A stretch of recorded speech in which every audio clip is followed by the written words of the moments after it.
sussing out your luck, going hard in the paint, and that's how you assert dominance.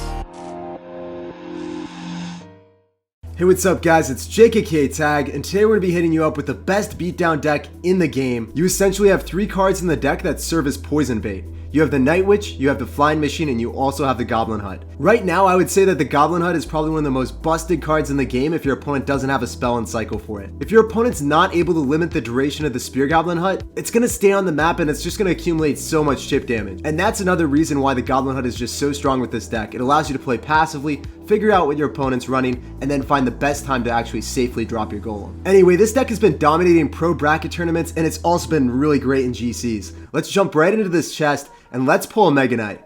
Getting 22k gold, pretty solid, Fireball, and we need to get a lot of epics soon. If we don't get epics, we're not going to get our legendary. We're getting the Valkyrie, and we got the Goblin Gang. He's got a really spooky grin on his face. The Giant, aka the Santa Claus, what's up, man?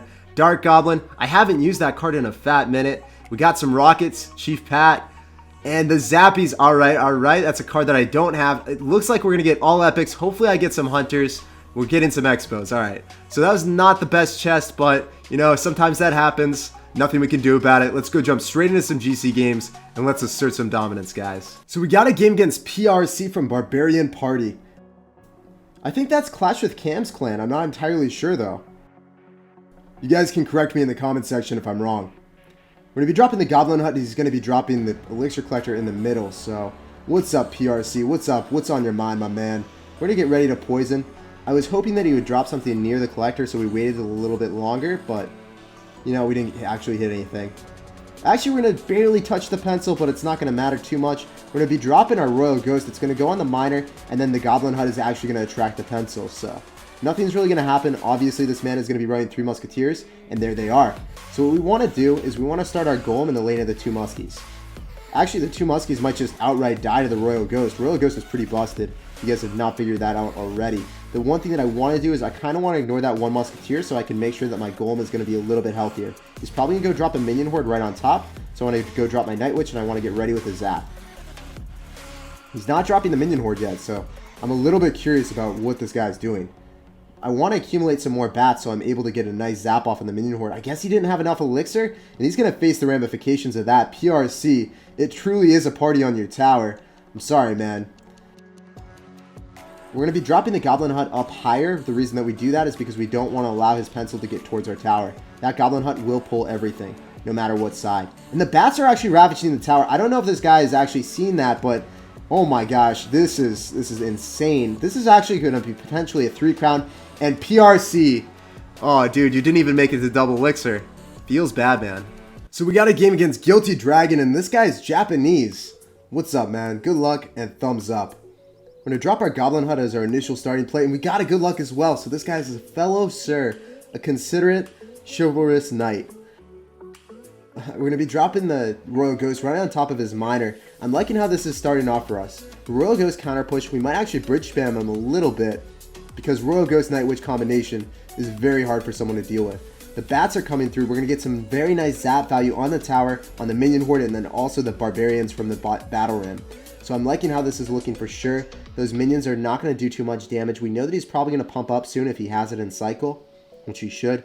Maybe he's just not running pump in his deck. He actually does. So here's something that I could do. I could go in for a poison, or I could go in for a Golem. I kind of want to go in for a Golem. He's going to drop 3 Musketeers because he dropped a pump in the middle. He can't really drop 3 Musketeers in a spot that they're going to be able to be split. So he's going to drop it on this side. I'm going to poison all of them, or he's going to split them, and then I'm going to get a very nice poison value. Yeah, so we're going to get insane poison value. This is what we're going to do. We're going to go in for our poison, and as soon as those Musketeers get in range, I was hoping that he would even drop something else. That would have been insane if that happened. Golem's getting to get really close to the tower. We know that he's probably going to drop Minion Horde to clean up the rest of the Golem, but I'm not entirely sure. Still, the Minion Horde is not dropped. He's still dropping units at the bridge, so he's trying to get some counter push damage, but it's not going to substantiate to anything. The Golemites are going to go really hard in the paint in the right-hand lane, and they're still alive. That tower might just be completely forfeit for him. So Guilty Dragon, what's up, dude?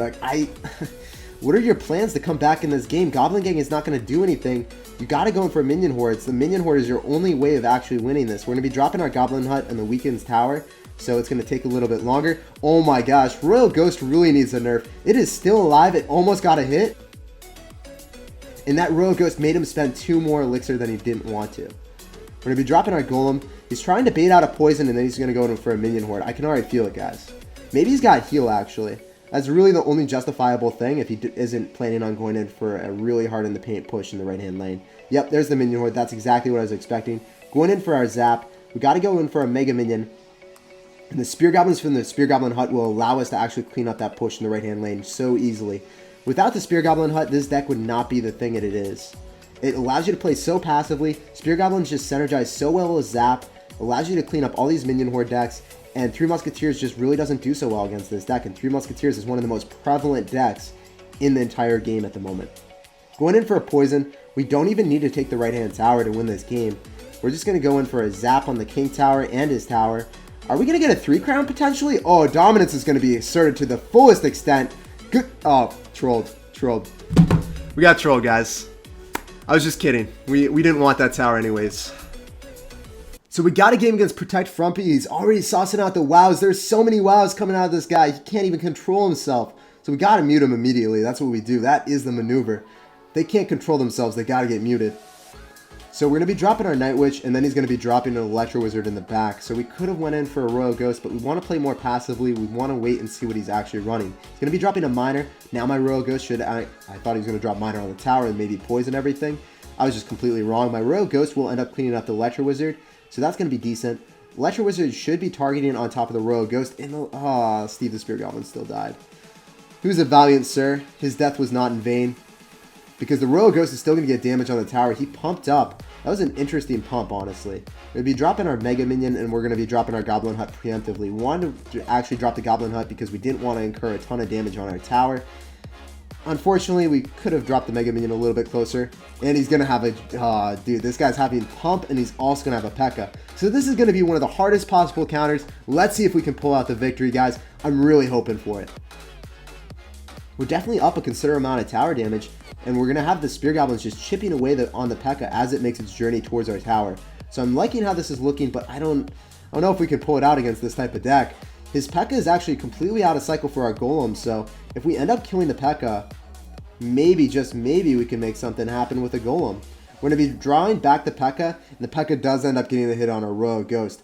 But the Electro Wizard does not get a hit on our tower, so our tower is very healthy, 2,478 HP. So this is definitely a pretty healthy tower. We're going to be dropping our Golem, and unfortunately we didn't actually have the Goblin Hut in cycle. Really would have preferred to drop our Goblin Hut, but we're still going to make do with what we have. We're going to be dropping our Goblin Hut right now at 5 elixir as soon as possible, so then we're able to accumulate a ton of Spear Goblins over time. And then we're also be dropping our Night Witch, trying to drop our Night Witch up a little bit further so that it doesn't get hit by a poison if he wanted to do so. We're going to have to poison those Three Musketeers and the P.E.K.K.A. Not really the best thing for us to play against Three Musketeers P.E.K.K.A. But he's also going to drop the Electro Wizard right on top of the poison. So, actually, maybe, with those bats dying and our Royal Ghost coming in, this is actually quite the push that he has to deal with. We're going to be dropping our Golem again in the back. And we're going to be trying to hold our poison for the Three Musketeers as per usual. So, unfortunately, he's kind of just out-pumping us. But maybe we can make something happen. It's... I don't like this. At least we know that he doesn't have a poison or a big spell. So maybe we can go in for like a really quick poison zap to kill the Three Muskies. He's going to split his Muskies. We're still going to go in for a poison for the chip damage. And if we make something happen, we can just go in for a Royal Ghost on top of the 2 Muskies. So I don't really understand the 2 Muskies split there. Maybe that just cost them the game. Hopefully, guys. The Royal Ghost in the right-hand lane is just going to bypass like an FBI agent it truly is. And oh my gosh. The Flying Machines, the Ceiling Fans took the tower. Good game. Well played. I can't believe we took that victory against one of the supreme hard counters. So we got a game against Gem with all these mathematical symbols. It's kind of freaking me out, man. Taiwan Glory 2A. Even his clan name is having mathematical things. Oh, dude, you need to calm down. This is not a math class right now. We're going to be dropping our Mega Minion in the back. Inferno Dragon is already sent out on the field, so we know that this is going to be an uphill battle from the start. Seeing an Inferno Dragon is not the best thing when you don't have Ewiz with a Golem deck, but that just means that we're going to have to play very passively until we gain an Elixir advantage, and then we're going to try to make something happen from there. Steve the Spear Goblin almost got some insane value on top of the Inferno Dragon. Inferno Dragon is still alive, though. We're going to have to zap it, I think. Yeah, we're definitely going to zap it. And we ended up killing the Spear Goblin as well. He's going to drop a Miner on defense, so that was a little bit interesting. So I guess he didn't actually have anything for the Royal Ghost.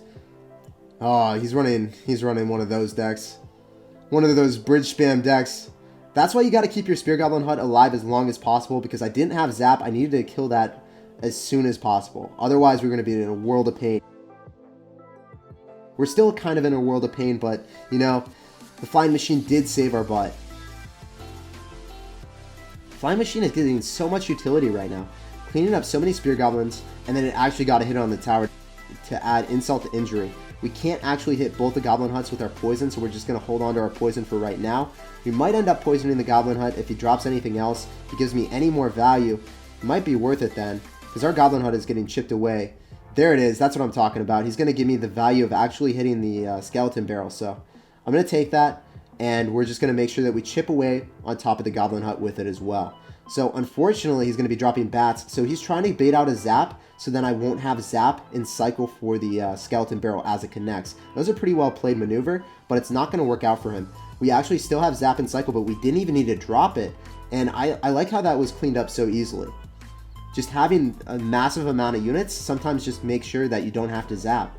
He's going to go drop his Mega Knight. He's going to have Inferno Dragon still in cycle, but his Mega Knight just got decimated, obliterated by our push. We didn't even have to do anything. Those are just like, those were units we didn't really care too much about. Those were just defensive units. All we gotta do is Zap. Actually, now we're gonna drop the Night Witch. We're just gonna Zap the Skeleton Barrel, ignore the Miner, and then we're gonna be in a great situation. As soon as that pops, we Zap, and now we're trying to make a pretty big push. We know that the Inferno Dragon will end up killing our Golem, but the units behind the Golem are the thing that actually make the push so menacing. So we're gonna go for the Night Witch. Notice how his Mega Knight just dies so easily. He's trying to just drop units right on top. He's going in for zaps. He's just going for all of his units, like, I don't know, haphazardly spammed at the bridge. It was kind of odd to see that. Now the Flying Machine is getting on top of the tower. That is where all of our damage is occurring. So much damage, actually. Critical alert, dude. What math problem are you running? It's obviously not working out for you. You gotta make that, you gotta change something up. He's dropped his Inferno Dragon. That means we can go drop our Golem. And the tower will actually end up killing the Inferno Dragon before it gets any critical damage on top of our Golem. Our Golem is still alive. We will not care too much about the Skeleton Barrel because it's going to get right on top of the Spear Goblins. The Spear Goblins are going to devour it. And the Mega Knight doesn't even get its jump. We could end up going in for a poison, but I don't think the poison was going to hit anything, so it really wasn't worth it. Now we're going to go in for a poison preemptively, trying to hit the Miner. Flying Machine is locked on the tower. Guys, I can't tell you how many times that Flying Machine just locks on the tower in dire situations for us. That's going to be a poison plus... That's going to be 2 poisons. It's not a poison zap.